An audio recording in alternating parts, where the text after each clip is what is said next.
Hello students, हाय सभी को राधे राधे। आज हम आपको वीसी क्लासेस में इंग्लिश ले रहे हैं। English grammar part. English grammar part में आपको हम आज टेंस पढ़ाने जा रहे हैं। तो टेंस कितने प्रकार के होते हैं, टेंस किसे कहते हैं, टेंस की फॉर्म कितनी होती है, इन सब के बारे में आज हम समझेंगे और पूरा डिटेल से टेंस पढ़ेंगे। ठीक है ना। इसकी 2-3 स्लाइडें बनेंगी, तो सभी लोग वीसी क्लास को ज्वाइन करिए ताकि आपको अच्छे से अच्छा कंटेंट मिल सके। हम देख रहे हैं टेंस। तो टेंस किसे कहते हैं, सबसे पहले ये देखेंगे, है ना। व्हेन कंप्लीट सेंस, जब हमें कंप्लीट सेंस पता चलता है any sentence that is called the tense. जब हम अपनी पूरी बात कह देते हैं, बात के करने का या होने का बोध पाया जाता है, कंप्लीट सेंस निकलता है, उसे हम क्या कहते हैं, टेंस कहते हैं। और टेंस कितने प्रकार के होते हैं, 3 प्रकार के होते हैं। पहला होता है प्रेजेंट टेंस, दूसरा होता है पास्ट टेंस और तीसरा होता है फ्यूचर टेंस। टेंस कितने प्रकार के होते हैं, 3 प्रकार के होते हैं। टेंस किसे कहते हैं, हमने सबसे पहले ये बताया, जिसमें पूरे वाक्य का क्या होता है, वो कंप्लीट बोध होता है, कंप्लीट सेंस निकलता है।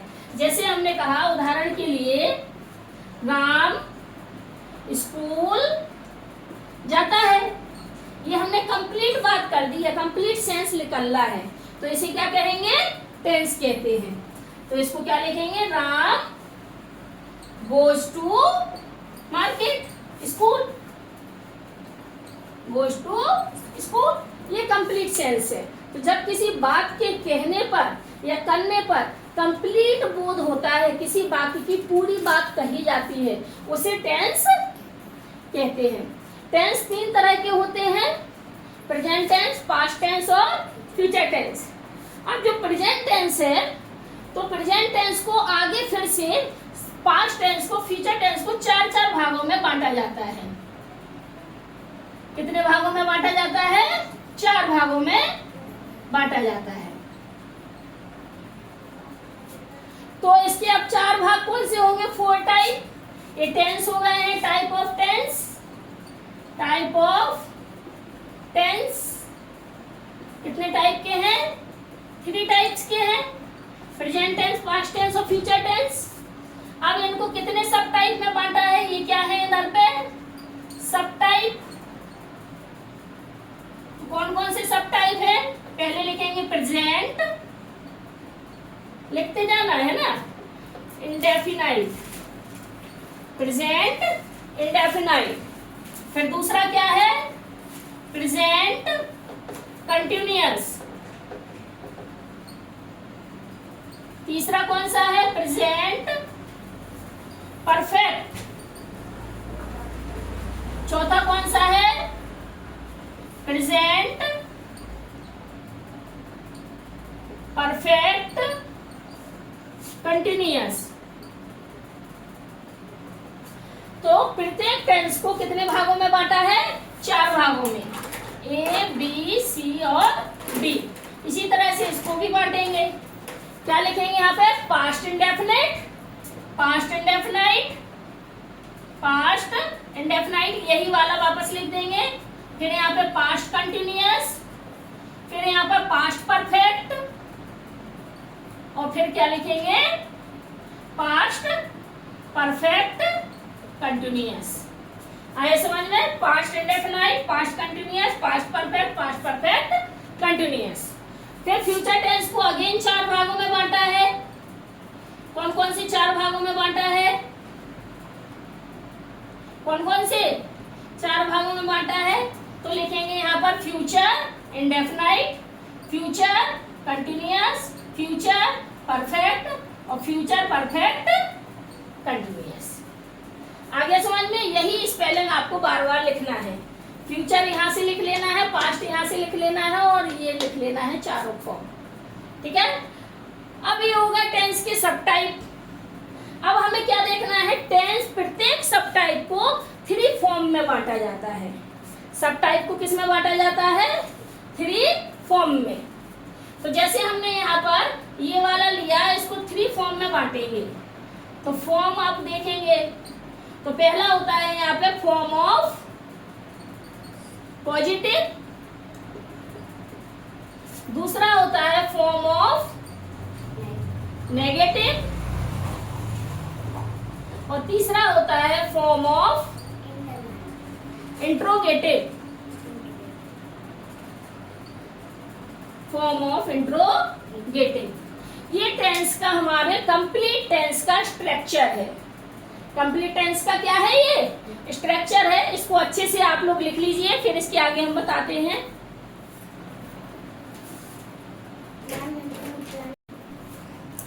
हेलो स्टूडेंट्स, हाय, सभी को राधे राधे। आज मैं आपको इंग्लिश में टेंस हमने आपको बताया था इंट्रोडक्शन पहले। अब हम आपको बता रहे हैं प्रेजेंट टेंस। प्रेजेंट टेंस किसे कहते हैं? तो प्रेजेंट टेंस वह टेंस है जिसमें वर्तमान की बात कही जाती है। किसकी बात कही जाती है? वर्तमान की बात कही जाती है। राम पढ़ता है, राम सोता है, राम कल से पढ़ रहा है, यानी कि वाक्य के अंत में है, हो, हूँ, है ना? है, हो, हूँ। जैसे शब्द आए तो प्रेजेंट टेंस कहलाता है। प्रेजेंट टेंस कहलाता है। बात समझ में आई? प्रेजेंट टेंस किसे कहते हैं? वाक्य के अंत में यदि ये 3 शब्द आपको देखने के लिए मिल जाए, कोई भी इनमें से एक, तो समझ जाना कि वह टेंस प्रेजेंट टेंस है। क्लियर हो गई बात? वह टेंस प्रेजेंट टेंस है। प्रेजेंट टेंस कितने तरह के होते हैं? प्रेजेंट टेंस होते हैं 4 तरह के। Present indefinite tense, present continuous tense, present perfect tense, present perfect continuous tense. Clear हो गया? कितने प्रकार के होते हैं प्रेजेंट टेंस? 4 प्रकार के। प्रेजेंट इंडेफिनाइट टेंस, दूसरा होता है प्रेजेंट कॉन्टिन्यूअस, तीसरा होता है प्रेजेंट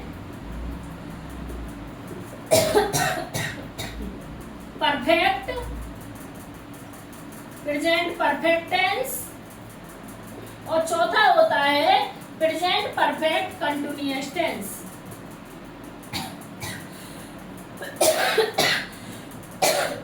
सॉरी। तो प्रेजेंट टेंस की कितने टाइप हैं? 4। अब हमें देखना है प्रेजेंट इंडेफिनाइट टेंस। ये है प्रेजेंट इंडेफिनाइट टेंस। तो प्रेजेंट इंडेफिनाइट टेंस की पहचान होती है हिंदी वाक्य के अंत में ता है, ती है, ते है, तो हो, हूँ, है ना?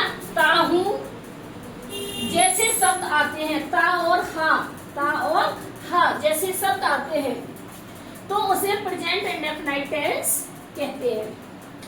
प्रेजेंट इंडेफिनाइट टेंस की 3 फॉर्म होती हैं। कितनी फॉर्म होती हैं? 3। Form of positive, form of negative और फॉर्म ऑफ इंट्रोगेटिव।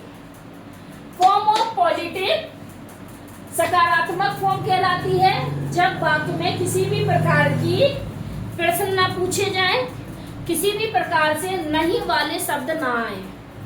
नहीं आना चाहिए, और प्रश्नवाचक चिन्ह, प्रश्नवाचक शब्द नहीं आना चाहिए। ऐसे वाक्य सकारात्मक वाक्य कहलाते हैं। उदाहरण, राम स्कूल जाता है, सीता खाना खाती है, मम्मी रोटी बनाती है, पापा बाजार जाते हैं, मम्मी ऑफिस जाती है, मैडम अंग्रेजी पढ़ाती है। बात समझ में आ रही है सभी को? वह खाना खाता है। किसी भी प्रकार का नकारात्मक वाक्य नहीं होना चाहिए, किसी भी प्रकार का प्रश्नात्मक वाक्य नहीं होना चाहिए। ऐसे वाक्य को पॉजिटिव वाक्य या अफर्मेटिव वाक्य कहते हैं। इसी वाक्य को क्या कहते हैं? अफर्मेटिव। अफर्मेटिव सेंटेंस भी कहते हैं। तो अफर्मेटिव दो तरह के होते हैं, form of positive, form of negative, ये भी ध्यान रखना। अब इसमें देखेंगे फॉर्म। तो सबसे पहले लिखते हैं अंग्रेजी बनाते समय, हिंदी वाक्य की अंग्रेजी बनाते समय सबसे पहले प्लूरल सब्जेक्ट, फिर मेन वर्ब, फिर ऑब्जेक्ट, फिर अदर वर्ड और फिर फुल स्टॉप। ये फॉर्मूला हमें बिल्कुल रटा होना चाहिए, तभी आप टेंस बना पाएंगे। दूसरा है singular subject plus main verb plus S E I S plus object plus other word plus full stop. ये है दूसरा फॉर्म, ये है पहला और ये है दूसरा। एक है सिंगुलर का और एक है प्लूरल का। ये दोनों फॉर्म हमें रटे होना चाहिए। क्लियर बात है, समझ में आ गया है। अब उदाहरण हम देख रहे हैं, यहाँ पर एग्जाम्पल देख रहे हैं। राम स्कूल जाता है, तो राम क्या है, सब्जेक्ट राम। दूसरे नंबर पे राम सिंगुलर है, तो सिंगुलर सब्जेक्ट है तो लिखा राम। दूसरे नंबर पे मेन वर्ब, मेन वर्ब किसे कहते हैं, जिसमें कार्य का होना या करना पाया जाता है, वह मुख्य क्रिया कहलाती है। जिसमें कार्य का करना या होना पाया जाता है, वह मुख्य क्रिया मेन वर्ब कहलाती है। जैसे हंसना, रोना, खाना, पीना, चलना, सोना, जगना, आना, जाना, बैठना, यानी कि जितने भी काम हैं सभी काम क्रिया कहलाती है।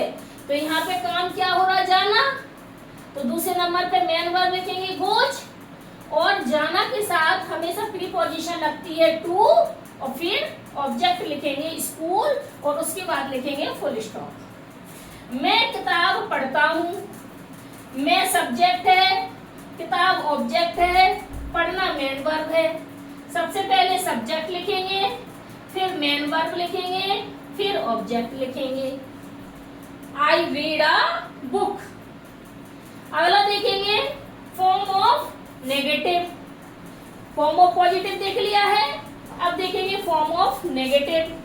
तो फॉर्म ऑफ नेगेटिव में दो तरह की फॉर्म होती है। एक होती है सिंगुलर सब्जेक्ट के साथ, और एक होती है प्लूरल सब्जेक्ट के साथ।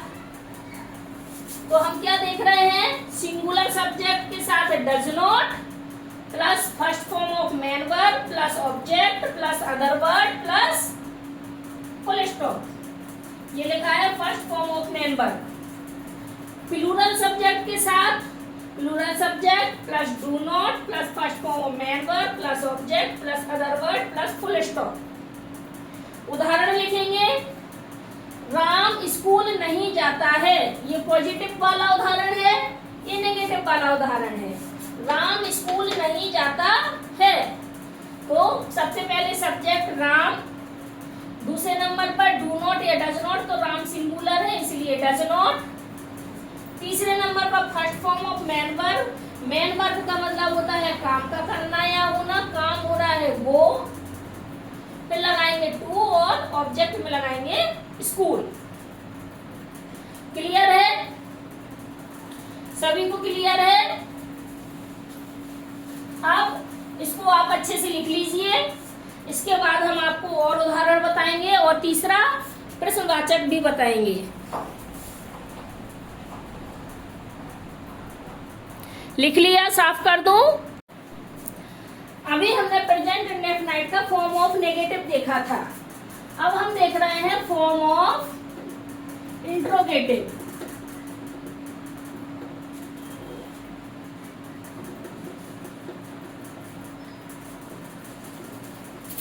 फॉर्म ऑफ इंट्रोगेटिव को प्रश्नवाचक वाक्य भी कहते हैं, प्रश्नवाचक वाक्य भी कहते हैं। ऐसे वाक्यों के अंत में, वाक्य के अंत में प्रश्नवाचक चिन्ह, प्रश्नवाचक चिन्ह, ये प्रश्नवाचक चिन्ह है, लिखा होता है। दूसरा क्या है, इन वाक्यों में प्रश्नवाचक शब्द, प्रश्नवाचक शब्द अवश्य आता है, अवश्य आता है। प्रश्नवाचक शब्द कौन कौन से होते हैं? प्रश्नवाचक शब्द जैसे व्हाट, व्हाट मीन्स क्या, वेयर, वेयर मीन्स कहाँ, व्हेन, व्हेन मीन्स कब, व्हाई, व्हाई मीन्स क्यों, है ना? आ रहा है समझ में? whose, whose मीन्स किसका, हाउ, हाउ मीन्स कैसे, who, who मीन्स कौन आदि। ये सभी क्या है? प्रश्नवाचक शब्द कहलाते हैं। इन प्रश्नवाचक शब्दों से हमेशा प्रश्न का निर्माण किया जाता है।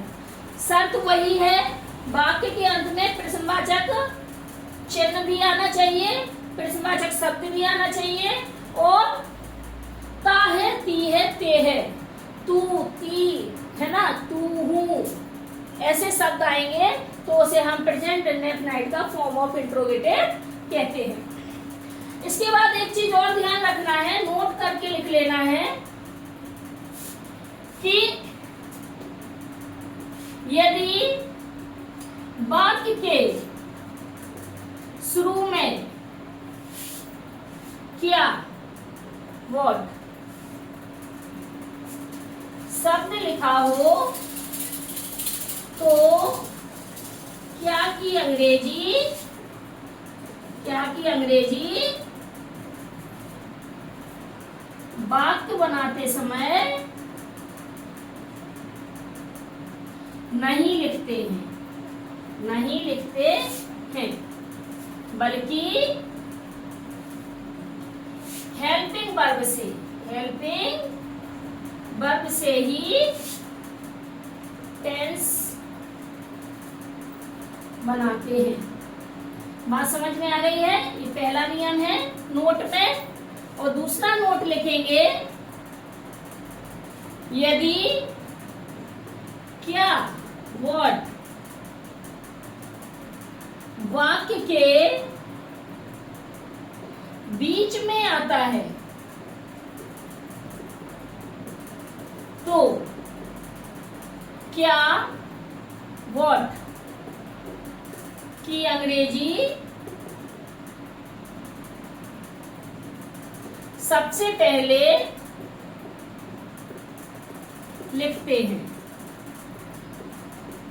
ये इतनी चीज आपको ध्यान रखना है, ठीक है? आगे बात समझ में? अब हम लिखेंगे उदाहरण। क्या लिखेंगे? उदाहरण। क्या राम स्कूल जाता है? क्या राम स्कूल जाता है? तो इस वाक्य को पहचानेंगे। सबसे पहले तो प्रश्नवाचक चिन्ह लगा है, तो प्रश्नवाचक चिन्ह लगा है तो प्रश्नात्मक इंट्रोगेटिव वाक्य है। दूसरे नंबर पे देखेंगे ता है, ती है, ते है लिखा है तो प्रेजेंट इंडेफिनाइट का इंट्रोगेटिव है। अब हमें प्रेजेंट इंडेफिनाइट का इंट्रोगेटिव बनाना है। चौथे नंबर पे ध्यान देंगे कि क्या जो प्रश्नवाचक शब्द है क्या वह बीच में है कि शुरू में है। यदि शुरू में है तो क्या की अंग्रेजी नहीं लिखेंगे, सीधा हम यहाँ से लिखेंगे। तो इसमें इसकी फॉर्म हम क्या लिखते हैं? फॉर्म लिखते हैं, यहाँ पर फॉर्म लिख लेंगे। फॉर्म सबसे पहले क्या लिखेंगे? सबसे पहले लिखेंगे क्वेश्चन वर्ड, क्वेश्चन वर्ड, फिर लिखेंगे डज या फिर डू, फिर लिखेंगे first form of man verb, फिर लिखेंगे ऑब्जेक्ट और फिर लिखेंगे अदर वर्ड। यहाँ पे लिख लेंगे अदर वर्ड, उसके बाद लिखेंगे क्वेश्चन मार्क। ये फॉर्म है, ठीक है? आगे बात समझ में? तो क्या राम स्कूल स्कूल जाता है, तो क्वेश्चन मार्क तो शुरू में है क्या, तो इसकी अंग्रेजी नहीं लिखेंगे। दूसरे नंबर पे राम सिंगुलर है तो लिखेंगे does Ram go to school और प्रश्नवाचक चिन्ह लगा देंगे। ठीक है, अगला उदाहरण देखेंगे। हम कहाँ रहते हैं, प्रश्नवाचक चिन्ह हम लिखेंगे बी नहीं, कहाँ, कहाँ बीच में आ गया प्रश्नवाचक शब्द। सबसे पहले कहाँ की स्पेलिंग लिखेंगे, क्वेश्चन वर्ड वेयर, फिर हेल्पिंग वर्ब वेयर बहुत सारे, हाँ हम बहुत सारे हैं प्लूरल हैं तो लिखेंगे डू, फिर रहते हैं कहाँ रहते हैं वेयर डू हम we live, question mark where do we live, ये बन गया दूसरा। तो ये आपका प्रेजेंट इंडेफिनाइट टेंस कंप्लीट हो गया है। इसको अच्छे से लिख लीजिए, इसके उदाहरण देख लीजिए और इसके आगे हम बाद में पढ़ाएंगे। अच्छे से लिख लीजिए सभी, वेरी गुड। और यदि आपको हमारी अंग्रेजी की क्लास समझ में आती है तो आप VC class doctor Sunita Gupta को YouTube पर ज्वाइन करिए, सब्सक्राइब करिए, शेयर करिए और लाइक कमेंट करना बिल्कुल मत भूलिएगा। ओके।